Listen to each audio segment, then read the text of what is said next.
Hola, soy Iago López, médico de familia del Centro Médico Pontevedra, y hoy queremos aprovechar la incorporación de Carlos Puig Romero, nuestro traumatólogo, para hablar de un tema que es un poco controvertido para el público general en medicina, que es las infiltraciones.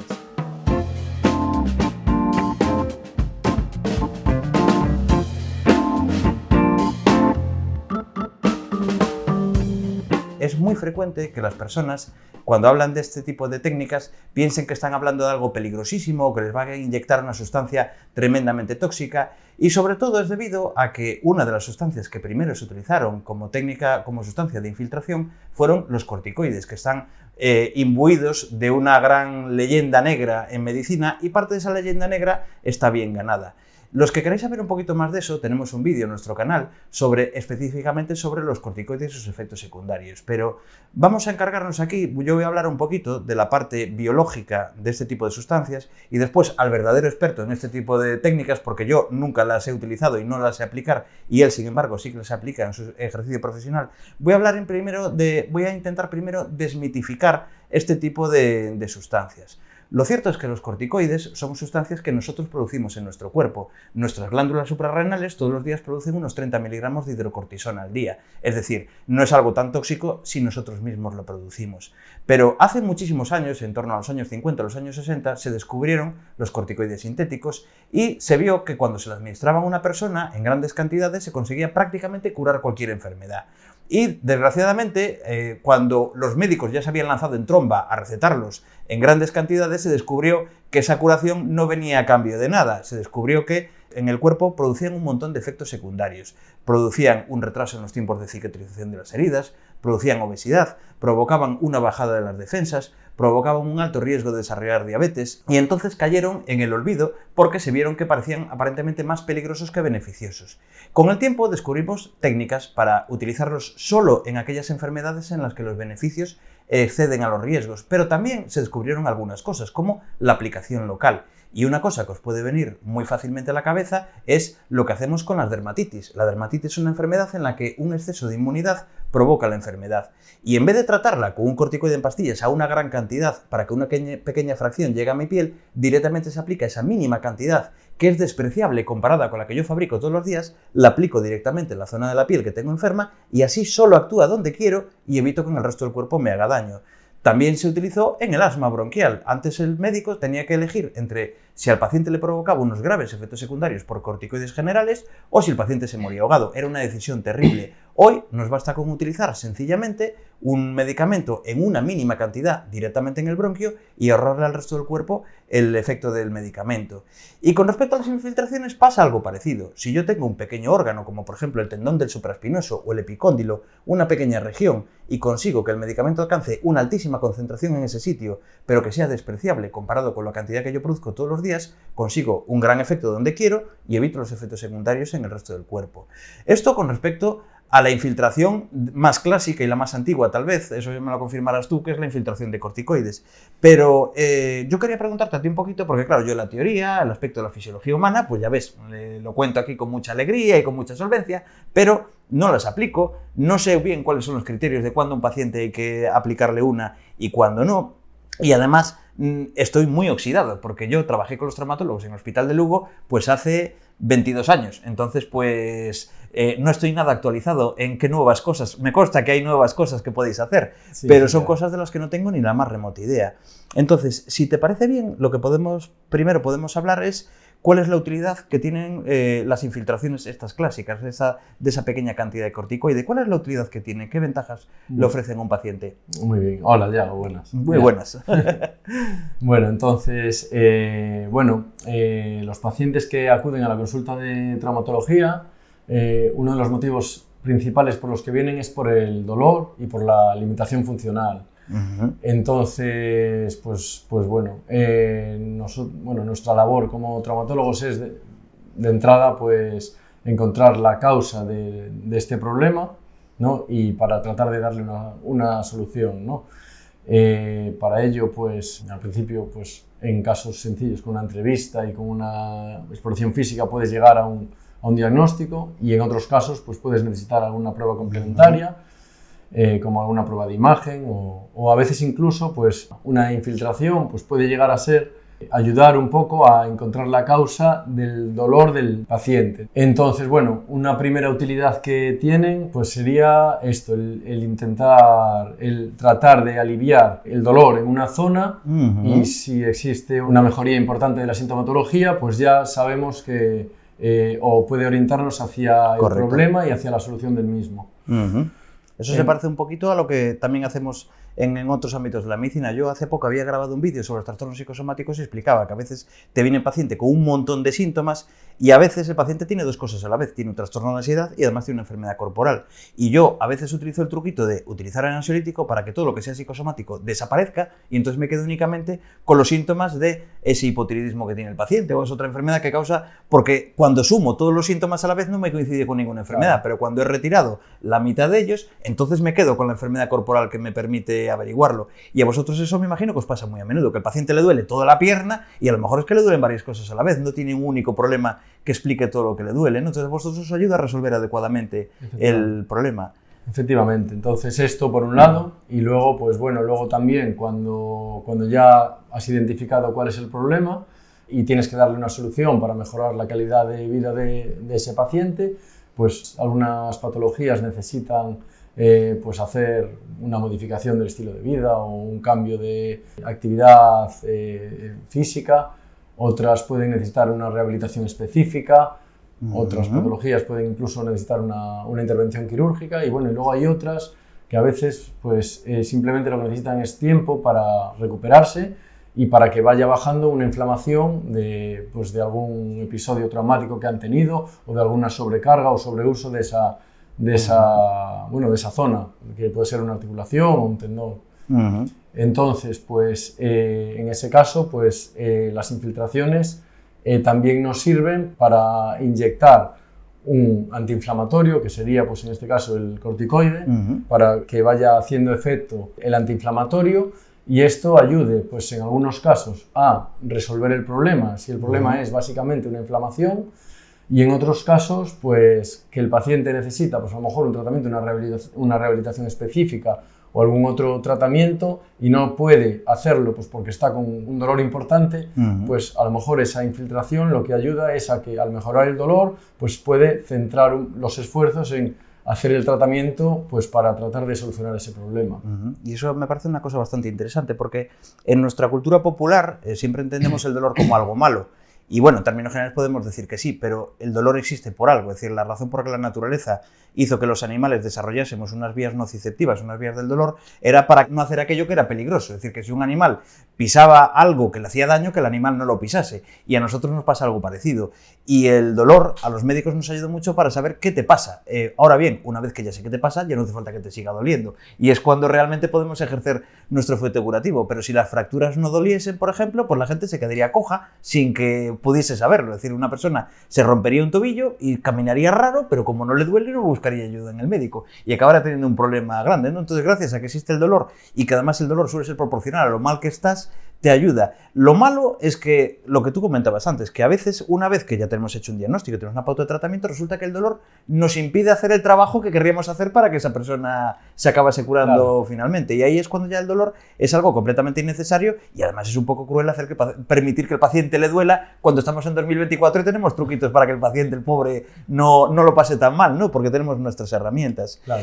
Y bueno, ya, cuando habíamos hablado de la planificación del vídeo me habías comentado que no solo existen infiltraciones de corticoide, existen infiltraciones de otras cosas, que yo no tengo ni idea de cuáles son, pero tú me los vas a revelar. Sí, en principio, bueno, las infiltraciones de corticoides son, bueno, para solucionar este tipo de problemas que hemos dicho, y sí que es verdad que hay pacientes que sí que son reticentes a ponerlas porque bueno, han escuchado que no son buenas y tal, y es por todo esto que has dicho, pero bueno, cuando el paciente está desesperado buscando una solución, sí que se anima y en algunos casos pues consigue resolver completamente el problema y en otros pues ayuda a encontrar esa solución del mismo. Pero bueno, luego otro tipo de infiltraciones que se pueden poner es esto ya para problemas, para digamos artrosis o degeneración de las articulaciones, pues cuando están en fase inicial, que todavía, bueno, las artrosis cuando están en fase muy avanzado, pues el tratamiento en las articulaciones en las que existen y van bien, pues es una prótesis. Pero bueno, luego hay otras articulaciones donde las prótesis no están o bien desarrolladas o no se ha encontrado un diseño que tenga éxito, con lo cual ya pues a lo mejor otro tipo de tratamientos paliativos como una artrodesis o así. Pero bueno, esto en fases avanzadas. Cuando estos cambios degenerativos son más leves o son más incipientes, pues se puede de algún modo inyectar unas sustancias que pueden no impedir llegar a esa fase avanzada de desgastes, pero bueno, sí que a lo mejor pueden retrasar un poco y en el camino, pues a lo mejor pues llevarlo también de una manera más tolerable, con menos dolor. ¿Y ahí estaríamos hablando del ácido hialurónico? Aquí sí, aquí estaríamos hablando, existe el ácido hialurónico, es una sustancia viscoelástica que se inyecta dentro de las articulaciones y lo que hace es que se adhiere un poquito al cartílago de la articulación y favorece un poquito, amortigua un poco y favorece pues la protección de ese cartílago. Esa es una sustancia también que está sujeta a una mitología popular, porque igual que el corticoide es el eje del mal, el medicamento malísimo, me va a destrozar, el ácido hialurónico a día de hoy casi todo el mundo piensa que es la sustancia con la que se rellenan los morros de los famosos. Y resulta que nosotros fabricamos un montón de ácido hialurónico. Lo que hace que nuestra piel tenga una textura más o menos esponjosa es el ácido hialurónico que nosotros fabricamos en ella. Y es un almacén de agua. Cuando una persona se deshidrata, en las ramas de la medicina interna nos solemos fijar porque el paciente tiene los pliegues de la piel mucho más finitos, porque su piel ha adelgazado un montón, porque el ácido hialurónico es una sustancia que retiene un montón de agua y la libera cuando hace falta. Las lágrimas artificiales también suelen ser de ácido hialurónico, porque si yo me hidratase las conjuntivas con agua, me hidrataría, pero dentro de 30 segundos el agua se habría ido porque se habría evaporado. Entonces el ácido hialurónico la va liberando poquito a poco. Y en las rodillas yo me imagino que debe hacer, bueno, digo las rodillas por poner un ejemplo, que me imagino que valdrá para otras articulaciones, pero imagino que hará un poquito también algo parecido, ¿no? Es como darle un extra de líquido sinovial a los pacientes para que esté un poquito mejor lubrificado y se produzca un mejor roce de hueso con hueso, ¿o estoy completamente equivocado? No, de hecho las rodillas es una de las articulaciones donde más se utiliza porque son accesibles fácilmente, son articulaciones de carga que soportan el peso del cuerpo y entonces, pues bueno, todo lo que se puede hacer para proteger un poquito y retrasar un poquito la evolución a la artrosis, pues es bienvenida. Sí, aparte me imagino que la cirugía de rodilla, bueno, para vosotros tiene que ser una cosa extremadamente compleja, pero además para los pacientes los posoperatorios deben ser fastidiados, ¿no? Es decir, que solamente un paciente que está muy, muy mal, la relación riesgo-beneficio de colocar la artrosis es favorable, supongo. Bueno, todo hay que valorar bien el caso, porque también el ácido hialurónico tampoco es que se pueda te permite dar una patada para adelante, además, me imagino. Es decir, que tampoco es una maravilla, pero bueno, le compras tiempo a la articulación para... Sí, pero sí, lo que pasa que también depende, tiene que haber... Esa articulación debe de estar conservada generalmente. Correcto. Si ya no existe cartílago que proteger, pues entonces ya no tendría indicación. Correcto. Y luego también, pues, aún existiendo cartílago y estando esa articulación conservada, si es dolorosa y hay alguna lesión cartilaginosa, pues a veces depende también un poquito del tipo de paciente, la edad o la profesión que tiene, que pueda llegar a tener utilidad en ese paciente, ya que, bueno, también tiene un coste. Claro, la profesión y la actividad me imagino que juega un papel muy importante, porque al fin y al cabo no tratáis rodillas, tratáis personas, como siempre digo. Es decir, que no es lo mismo la rodilla de un señor que trabaja de informático sentado en una silla que un señor que a lo mejor es albañil y que someta a su rodilla a más carga. Las necesidades de cada persona supongo que son distintas. Efectivamente. Y aparte de eso, de los corticoides, del ácido hialurónico, me imagino que hay más cosas que no conozco, ¿no? Sí, luego, bueno, están ahí, ahora también, últimamente se han desarrollado pues lo que son pues los factores de crecimiento. De eso he oído hablar, pero he oído hablar bien y mal. Me refiero a nivel de compañeros, de que hay quien duda de si son eficaces realmente a largo plazo, pero no tengo ni más remota idea, no tengo una opinión formada porque no tengo yo pacientes que me cuenten qué tal les ha ido. Bueno, en principio lo que se utiliza para es el plasma rico en plaquetas, que son factores de crecimiento derivados de las plaquetas y bueno, se obtienen cogiendo sangre del propio paciente. Esa sangre se somete a un proceso de centrifugado y entonces de ahí se obtiene un plasma que es un plasma rico en plaquetas. Entonces esa sustancia se inyecta puede inyectarse en una articulación con cambios degenerativos o un tendón también con cambios degenerativos o alguna lesión parcial y, bueno, dado que son células del propio paciente y que contienen factores de crecimiento, es decir, son sustancias que favorecen la formación de células. Entonces, esto en principio pues, puede favorecer la regeneración de los tejidos. O sea, lo que pretende es estimular las propias células madre de la articulación para que se genere un poquitín más de cartílago, me imagino. En la articulación sí, y en los tendones pues de los tenocitos. Claro, y al ser sangre tuya evitas que haya un problema de rechazo, de que seas alérgico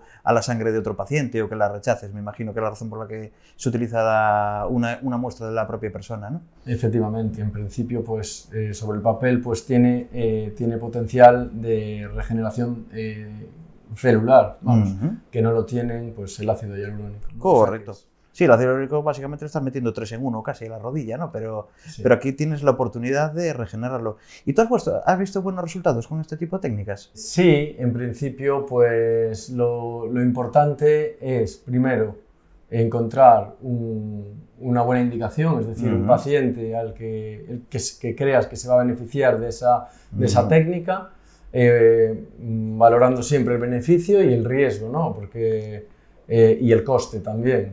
Entonces, si encuentras un paciente adecuado, pues, y luego también es importante realizar la técnica de una manera correcta, pues en principio los resultados pues sí, son buenos. Claro, porque yo creo que ahí también es una de las cosas que tal vez puede hacer que también los otros tipos de infiltración estén un poco de mala fama, y es que no es que la técnica sea mala, pero si tú no se lo das al paciente adecuado, es decir, si tú o bien no la has administrado correctamente o no has elegido bien el paciente porque tiene una patología que no iba a mejorar con infiltraciones, pues tienes un paciente que no es que haya salido damnificado, pero se queda como estaba, es decir, que las ha recibido, tal vez le dolió en el momento de ponerla y se siente frustrado porque no percibió ninguna mejoría. Pero claro, eso no es un problema de que esa infiltración sea mala, sea que a ese paciente se la administró mal, ya sea porque el paciente no era el adecuado o el médico no estaba acertado el día que la utilizó. Y me imagino que el plasma rico en plaquetas pasa lo mismo, es decir, que tienes que elegir bien porque no toda patología va a mejorar con él, tienes que elegir un paciente concreto con una rodilla o una articulación de unas ciertas características y que por las características del propio paciente vaya verdaderamente a gozar del beneficio de haberlo utilizado, si no es un dinerazo gastado y que no le ha valido absolutamente para nada, claro. Efectivamente, hay que filtrar muy bien el tipo de paciente al que se puede beneficiar. Realmente. Muy bien. Bueno, y pues yo creo que con esto tenemos una buena introducción para este mundo que a mí me apetecía esclarecerlo un poquito porque es algo que cuando yo planteo en consulta, porque hay ciertas patologías que sí que sé que pueden mejorar con infiltración y otras que vienen bien indicadas por el traumatólogo, pero el paciente viene a pedirme a mí una segunda opinión y dice, es que me ha propuesto infiltración y eso yo tengo entendido que es malísimo. Y claro, yo llevo 22 años trabajando como médico de familia y conocí un paciente que sí que se le perjudicó la infiltración porque se le infectó el punto de punción, cosa que le había haber pasado con cualquier pinchazo que le hubieran dado de cualquier tipo. Siempre existe un riesgo de que una bacteria de la propia piel del paciente la arrastres hacia el interior. Pero lo que he visto ha sido pacientes que se quedaron como estaban. Eso sí, he visto fracasos en ese sentido.